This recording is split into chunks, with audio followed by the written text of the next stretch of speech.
வறட்சியால் தலைநகர் சென்னையில் குடிநீர் பற்றாக்குறை ஏற்படுவதை தடுக்க உடனடியாக மாற்று ஏற்பாடுகளை செய்ய வேண்டும் என சமூக ஆர்வலர்களும் நீர் மேலாண்மை வல்லுநர்களும் கோரிக்கை விடுக்கின்றனர். சென்னையின் தாகத்தை தணிக்க அருகாமையிலேயே அரிய வாய்ப்புகள் இருப்பதாகவும் அவர்கள் கூறுகிறார்கள். பருவமழை தவறியதால் பூண்டி, புழல், செம்பரம்பாக்கம், சோழவரம் உள்ளிட்ட சென்னையின் முக்கிய குடிநீர் ஆதாரங்கள் வறண்டு காணப்படுகின்றன. இதே நிலை நீடித்தால் இன்னும் 2 மாதங்களில் குடிநீர் தட்டுப்பாடு ஏற்பட வாய்ப்புள்ளதாக கூறப்படுகிறது.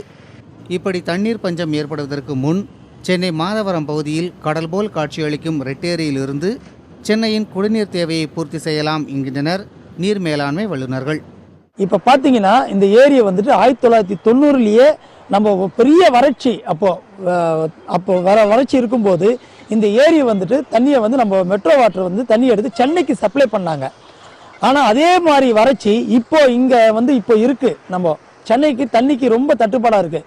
இந்த ஏரியுடைய தண்ணியை உடனடியாக நம்ம வந்துட்டு மெட்ரோ வாட்டர் தண்ணி இந்த ஏரியை வந்து யூஸ் பண்ணலாம். நம்ம ரெட்டேரியில் உள்ள ஆகாய தாமரைகளை அகற்றி முறையாக பராமரித்தால் வரும் காலங்களில் நிரந்தர நீர் ஆதாரமாக பயன்படுத்த முடியும் என்கின்றனர் சமூக ஆர்வலர்கள்.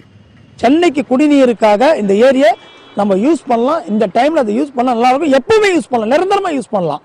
அதுக்கு உண்டான பைப் லைனிங்கு, அதுக்கு உண்டான எல்லா வழிகளும் செஞ்சாங்கன்னா உடனடியாக நம்ம யூஸ் பண்ணலாம்.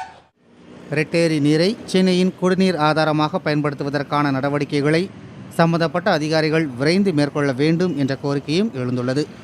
32 மில்லியன் கன அடி கொள்ளளவு கொண்டது இந்த ஏரி.